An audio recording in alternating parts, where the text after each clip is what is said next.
Nobody ever found anything good in the polar stretch. It was a dead corridor of space between two mid-rim systems where broken ships went afloat and rot. Salvage runners avoided it. Pirates ignored it. Even the automated trade lanes curved around it like the darkness itself was contagious. So when Danny Wills picked up a distress beacon blinking from somewhere deep inside that emptiness, he almost kept flying. Almost. Danny was not a brave man by any measure. He was a cargo hauler, 34 years old, average build, thinning hair, and a ship called the Brenda May that rattled when it hit anything above half thrust. He ran supplies between stations for money that barely covered fuel. He had no crew, no weapons, no reason to stop, but the beacon was small. Too small for a warship or a pirate trap.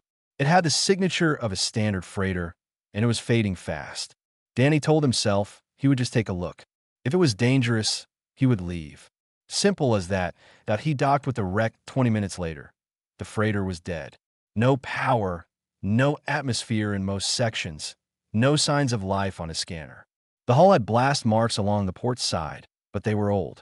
Whatever had hit this ship had done it weeks ago. Danny sealed his suit, grabbed a flashlight, and floated inside through a cracked airlock. The first 3 levels were empty. Cargo bays stripped clean. Crew quarters abandoned. He found dried blood on a wall near the engine room, but no bodies. Someone had cleaned up in a hurry. He was about to turn back when his flashlight caught something on the lowest deck. A door that was still sealed, still locked from the outside. Danny forced it open with a pry bar. Inside was a containment pod. Military grade. The kind used to transport dangerous animals or high-value prisoners. It was bolted to the floor and connected to a small battery that was almost dead. A faint hum came from inside.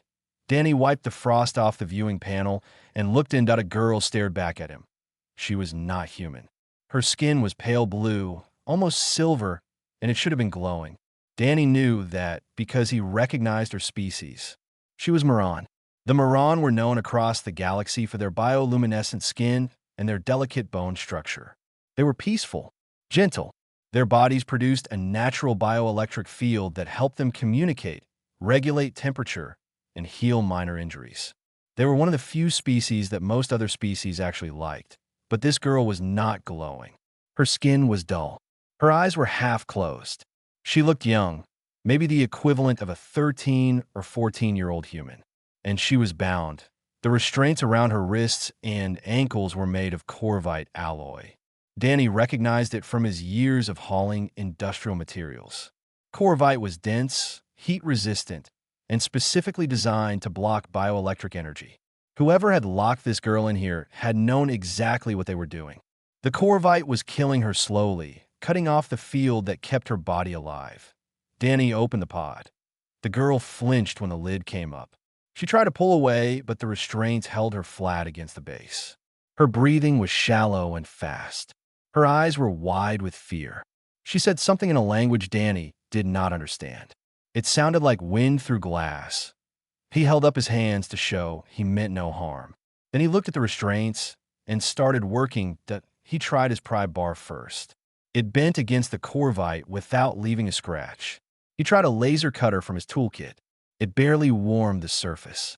He tried a hydraulic clamp, a diamond-edge saw, and even the emergency bolt gun from the Brenda May. Nothing worked.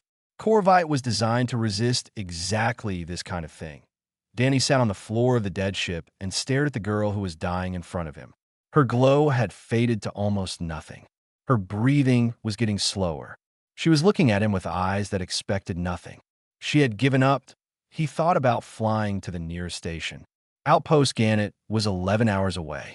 She would not last 11 hours. He thought about calling for help. His comms could reach maybe 2 systems. No one would come in time.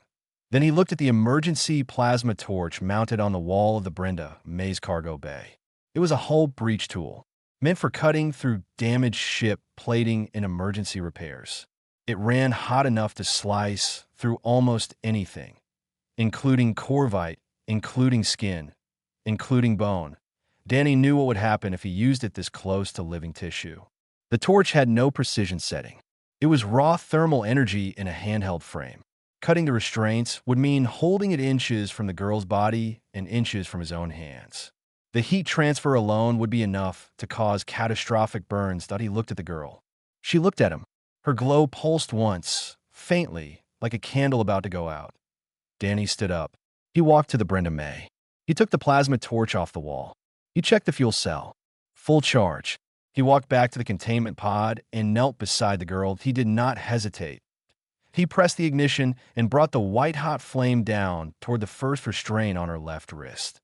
The heat hit him immediately. The first cut took 40 seconds. It felt like 40 years. Danny held the plasma torch steady against the Corvite band wrapped around the girl's left wrist. The metal resisted for a moment, then began to glow orange, then white. It split apart with a sharp crack and fell away from her skin. The moment it dropped, the girl gasped and a faint pulse of blue light flickered across her wrist where the restraint had been.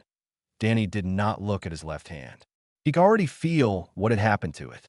The heat radiating off the Corvite had cooked through his glove and into his palm.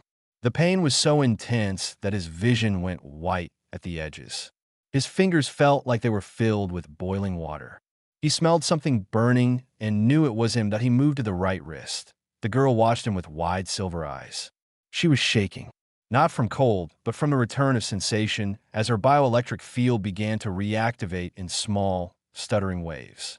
She tried to say something, but her voice cracked and no words came out. Danny shook his head gently and pointed the torch at the second restraint. This one was thicker. The traffickers had double the band, probably because the right hand was dominant from Iran bioelectric output. Danny had to hold the torch closer. The heat was worse. He felt the skin on his right palm blister and split. His fingers locked into a half-closed position as the tendons began to contract from the thermal damage. He gritted his teeth so hard he thought they might break. The second restraint cracked open and fell. The girl's right hand lit up with a soft blue glow that spread up her arm like water flowing uphill. She reached for Danny, but he pulled back. He could not let her touch his hands. Not yet. 2 more restraints. He knelt at her feet. The left ankle restraint was thinner, but positioned in a way that forced Danny to hold the torch at an awkward angle. His hands were barely functional now. The left one was a mess of melted glove material fused to raw tissue. The right one was swelling so fast he could see it happening in real time. He wrapped what was left of his fingers around the torch handle and kept cutting.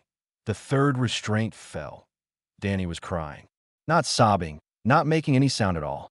Just tears running down his face inside his helmet because his body had decided that pain this severe deserved at least that much of a response. He positioned the torch over the final restraint on her right ankle and pressed the ignition. The torch sputtered. The fuel cell was running low. The flame dropped in intensity for a moment before surging back.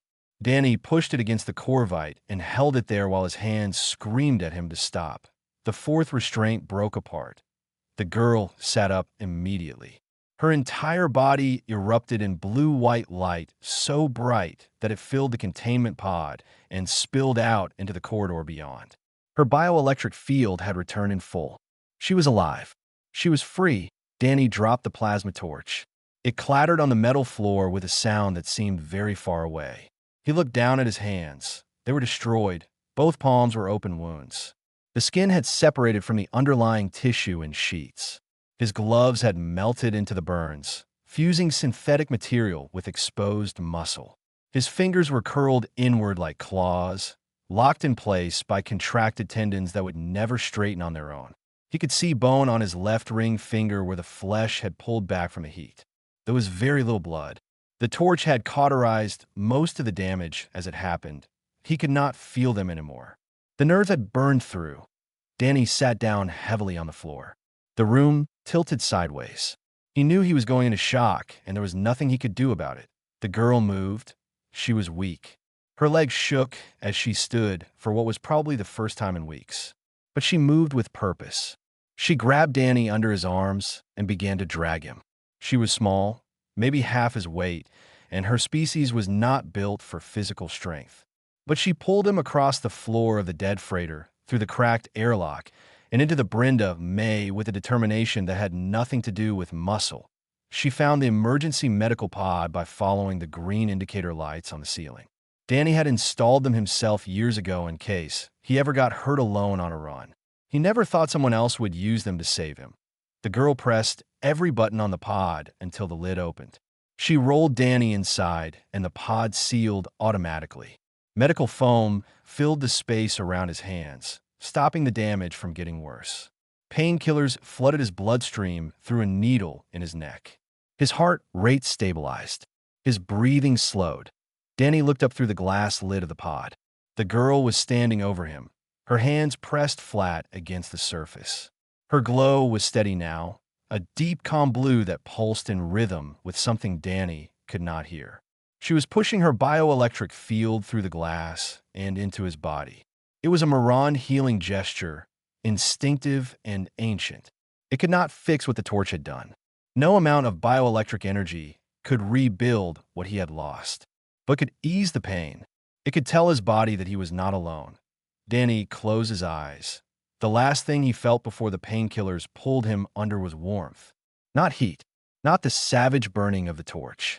Just warmth, gentle and steady, coming from a girl he had never met, whose language he did not speak, whose life he had bought with his hands.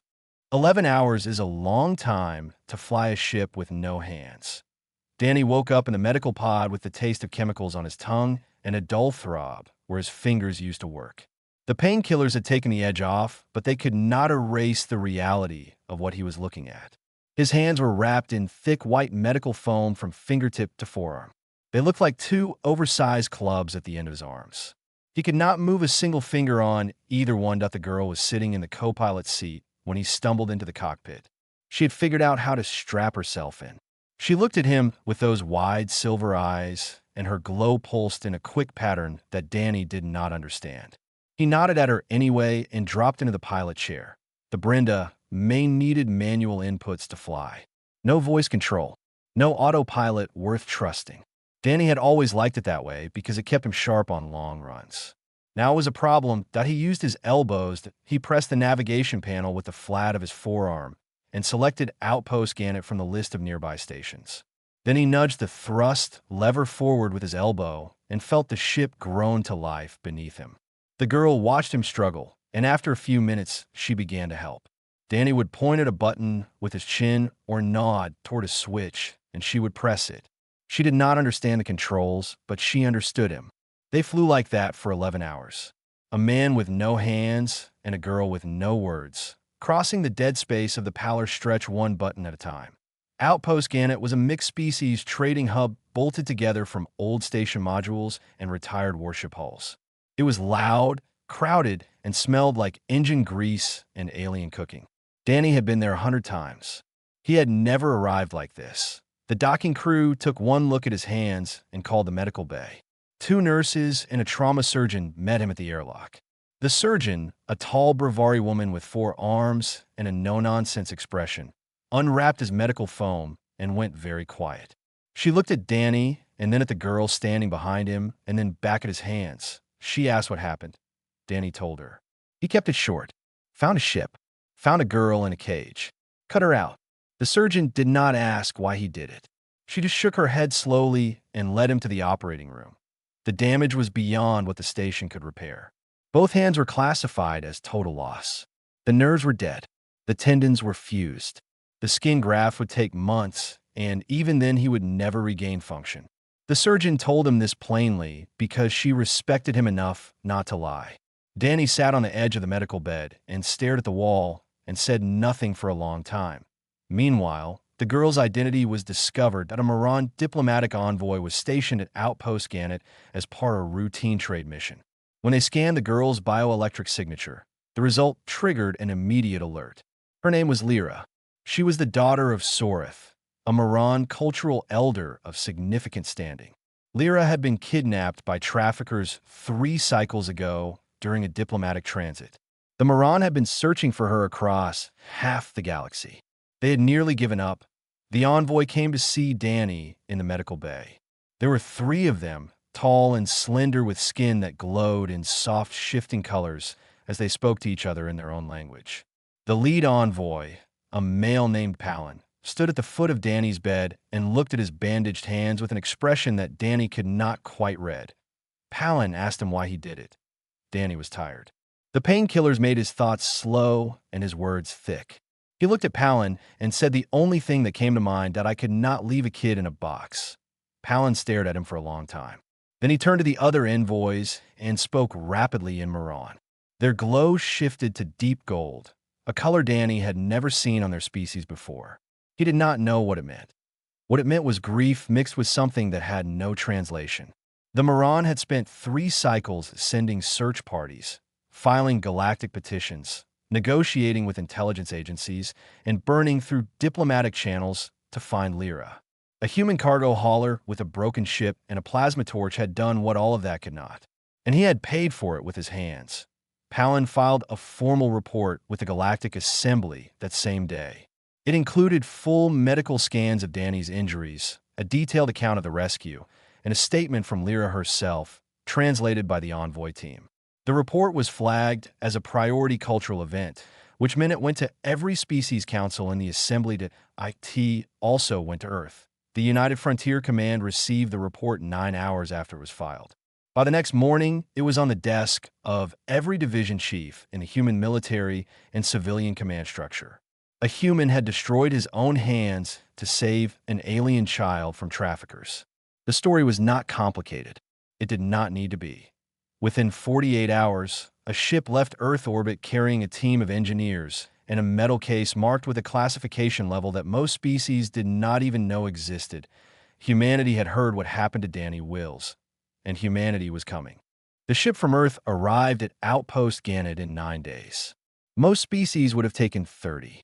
Humans built their long-range vessels with oversized engines and understock comfort modules because they had always believed that getting somewhere fast mattered more than getting there comfortably. Danny was sitting in the station cafeteria eating soup with a spoon taped to his forearm when a UFC team walked in. There were 5 of them, 4 engineers in dark gray uniforms and 1 woman in a white lab coat who moved like she was in charge of everything and everyone around her. Her name was Rhea Dason, and she was the lead designer of the UFC Advanced Prosthetics Division. Most species in the galaxy did not know the division existed. Humanity had kept it quiet for years, not because it was a weapon program, but because humans understood something about the galaxy that other species had not figured out yet. If you show everyone what you can do, they stop being impressed and start being afraid. So the division worked in silence, building things that nobody asked about. Until now, Rhea sat down across from Danny and placed a metal case on the table between them. It was matte black with no markings except a small serial number stamped on the corner. She opened it without ceremony. Inside, resting on shaped foam, were 2 hands. They did not look like human hands. They were darker, with a faint metallic sheen that caught the light in shifting bronze and copper tones. The fingers were slightly longer than natural, with visible joint segments that moved smoothly when Rhea lifted one out of the case. The palms had a subtle texture, almost like brushed metal. At the center of each palm was a small circular port no bigger than a coin. Rhea told Danny what they were. The hands were made from soul-forged composite, a material that humanity had engineered in deep-core mining laboratories over the past 15 years. Soulforge could absorb thermal energy, store it, and redirect it through controlled channels. The hands could withstand temperatures that would melt steel. They could grip molten metal without damage. They could shape hot alloys with the same precision that human fingers use to shape clay. But they were not just tools. They were connected to a bioelectric bridge system, a technology that humans had developed by studying their own nervous system and pushing it further than any other species thought possible. The bridge would link the prosthetic hands directly to Danny's brain through his existing nerve pathways. He would feel with them, not the same as before, but close. Pressure, texture, temperature, all translated through the bridge into sensations his brain could understand. Danny stared at the hands in the case. He looked at Rhea. He asked why. Rhea leaned back in her chair and said something that the Moran envoys standing nearby would remember for a very long time. She said Earth does not forget its people. She said the division had been building these hands for deep-core mining crews who worked in conditions so extreme that normal prosthetics failed within weeks. But when the report about Danny reached Earth, The division pulled the prototype off the production line and modified it specifically for him. They adjusted the finger calibration for cargo work. They tuned the bioelectric bridge to match his neural patterns from the medical scans the station had sent. They built these hands for Danny Wills and no one else. The fitting took 6 hours. Ria and her team worked in the station's medical bay with a Bravari surgeon assisting. They removed the medical foam, cleaned the damaged tissue, and attached the bioelectric bridge connectors to the nerve clusters in Danny's forearms. The process was painful even with anesthetics. Danny gritted his teeth and watched the ceiling and tried not to think about what was happening below his elbows. When the bridges were connected, Ria placed the first hand onto the left connector. It sealed with a soft click, and Danny felt a rush of sensation flood up his arm. It was strange, not like his old hand, more like wearing a glove that could think. He could feel the air on his new fingertips. He could feel the temperature of the room. He could feel the weight of gravity pulling on each finger. The second hand went on, and the sensation doubled. Danny sat up slowly and looked at his new hands. He opened and closed his fingers. The movement was smooth, precise, better than his old hands in some ways. Each finger responded to his thoughts with zero delay. Ria handed him a cup of water. Danny reached for it carefully. His new fingers wrapped around the cup with exactly the right amount of pressure. He lifted it without crushing it, without spilling a drop. He brought it to his lips and drank. The room was quiet. The 4 engineers were watching. The Bravari surgeon was watching. The Moran envoys were watching from the doorway, and Lyra was watching from behind them. When Danny set the cup down and flexed his new fingers on the table, Lyra stepped forward. Her glow, which had been a steady calm blue since her rescue, suddenly flared. It went from blue to white to a blazing silver that lit up the entire medical bay like a small sun. Every surface reflected her light. Every shadow vanished. The Moran envoys stepped back in surprise. Palin placed a hand over his chest in a gesture that Danny would later learn meant overwhelming joy. Lyra walked up to Danny and placed her small hands over his new metal ones. Her bioelectric field pulsed through the Soulforge composite, and Danny felt it. He felt her warmth, her gratitude, her relief, all of it flowing through hands that should not have been able to feel anything at all. Danny looked down at the girl he had saved, and for the first time since the pallor stretch, he smiled. 3 days after Danny's new hands were fitted, a Caladri trade ambassador filed a formal protest with the Galactic Assembly. The Caladri were a merchant species. They had 6 legs, hard shells the color of wet stone, and a deep suspicion of anything they could not buy or sell. Their ambassador, a senior trade official named Dorvan, stood before the Assembly Communication Board and declared that humanity was disguising a weapons program as medical aid. He said the Soulforge prosthetics were military technology being tested on a civilian to avoid scrutiny. He demanded a public demonstration or an immediate ban. The UFC responded within hours. They agreed to a demonstration, open to all species, public broadcast across the station network. No restrictions on observation. Danny was not happy about it. He was sitting in his temporary quarters on Outpost Ganet when Ria came to tell him. He looked at her with the flat expression of a man who had spent his whole life avoiding attention and said he was a cargo hauler. He moved boxes. He did not perform for alien politicians. Ria sat down across from him and spoke plainly. She said the galaxy had just watched a human destroy his own hands to save a child who was not his species, not his responsibility, and not his problem. She said Earth had responded by giving him hands that could melt the metal that caged her. And now the galaxy was afraid of what that meant. If Danny walked away, the fear would grow. If he showed them what the hands were for, the fear might turn into something else. Danny asked what something else meant. Ria said respect. The demonstration was held in the main cargo bay of Outpost Ganet. It was the largest open space on the station, usually used for loading heavy freight. The UFC team cleared the floor and set up a single table in the center under bright overhead lights. Around the edges, representatives from 11 species stood or sat or hovered, depending on their biology.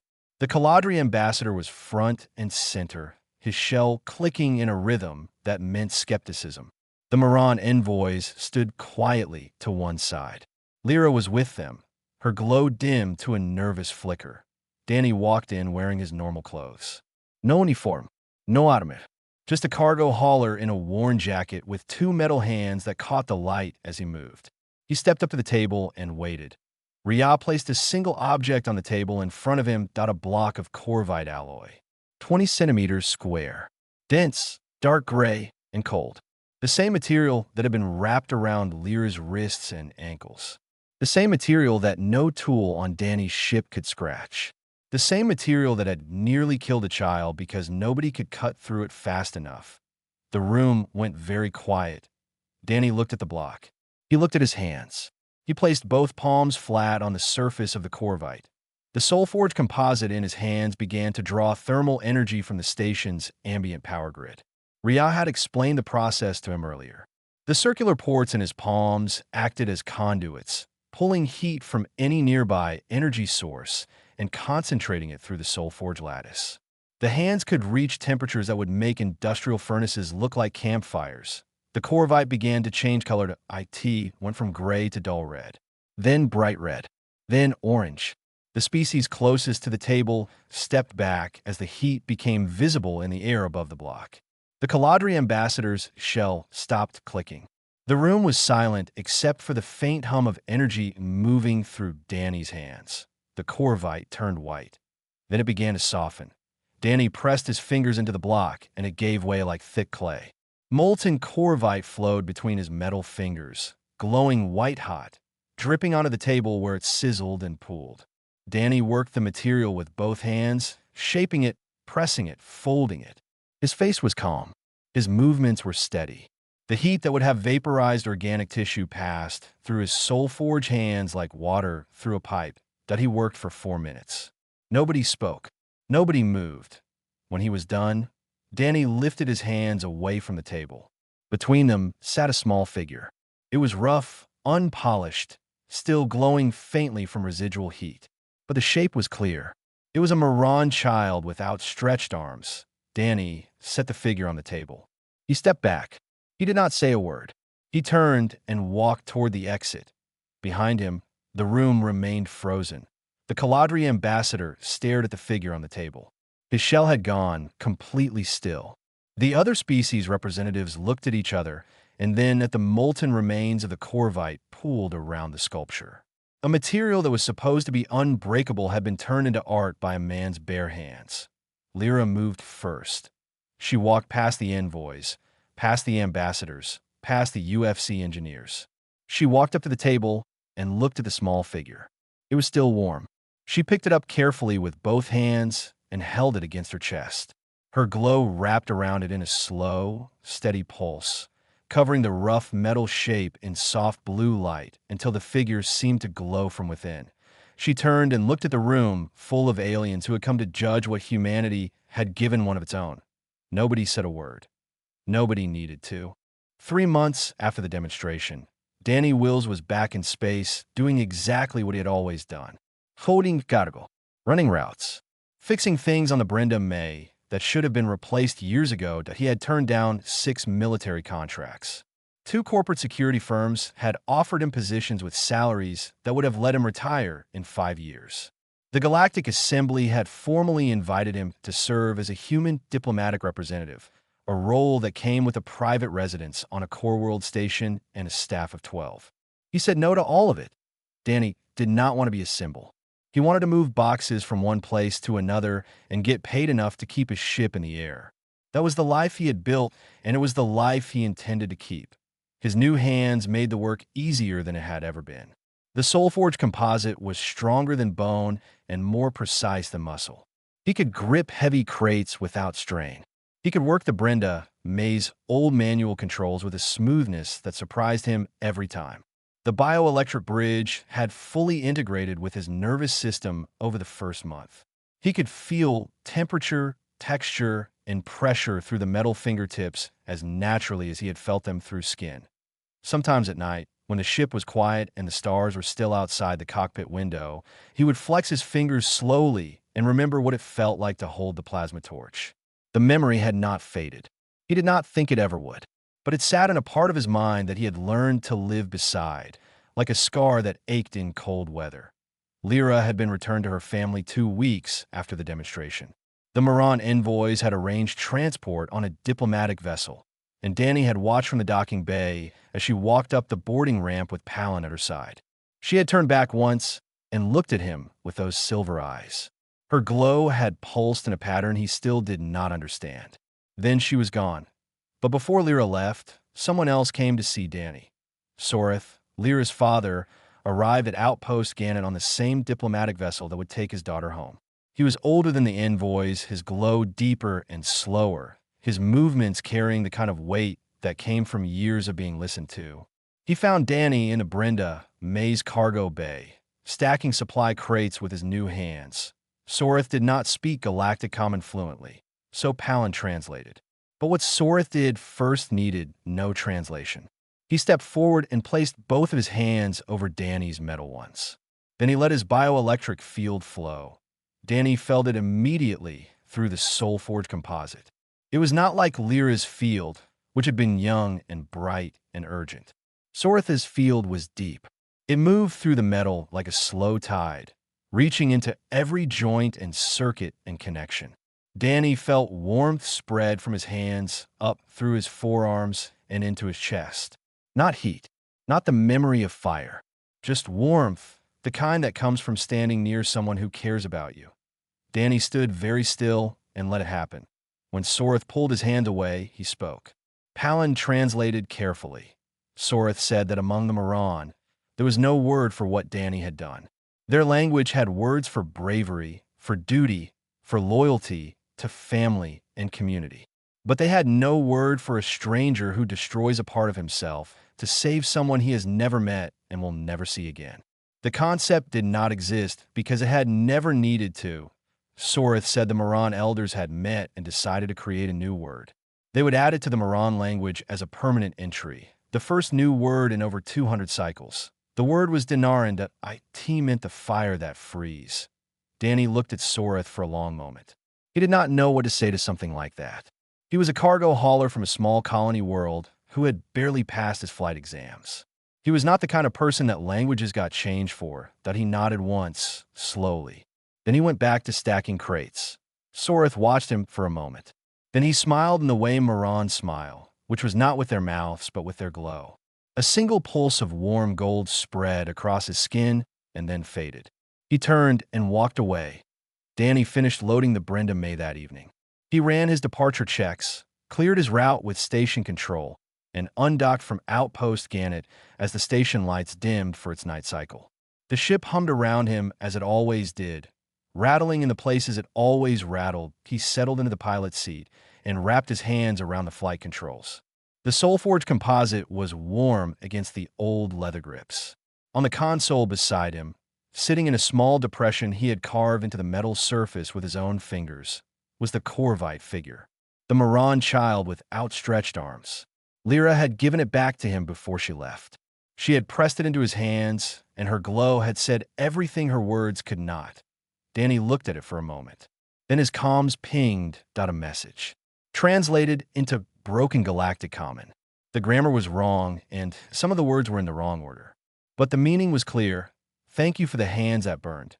Danny smiled. He adjusted his heading, pushed the thrust lever forward with fingers that could melt metal, and flew on into the quiet dark between the stars.